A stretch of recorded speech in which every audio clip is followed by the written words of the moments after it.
ప్రజల్లోకి వెళ్ళిపోయాడంటే ఎవరు? యోసేపు. ఎంత పవర్ఫుల్ లీడర్ ఆలోచించండి.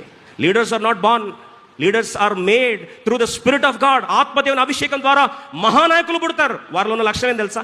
వాళ్ళే స్వయాన సమస్య ఉన్న ప్రాంతంలోకి వెళ్ళి అందరితో కలిసి తిరిగి ఎండకి ఎండి వర్షానికి నాని ఒక్కొక్కరితో ఫస్ట్ హ్యాండ్ ఇన్ఫర్మేషన్ తీసుకొని, ఒక మాటలు చెప్పాలంటే పనిలో ఎంత శ్రద్ధ, ఎంత కష్టపడుతున్నాడు, ఎంత నరక యాత్ర అనుభవిస్తున్నాడు, అదంతా తీసుకొని ఇన్ఫర్మేషన్ అంతా తీసుకున్నాడు. ఒక మాట అడుగుతానండి, ఏదైనా సంస్థలో మీకు ఉద్యోగం వస్తే ఎప్పుడైనా ఆ సంస్థ యొక్క విజన్ స్టేట్మెంట్ చదివారా?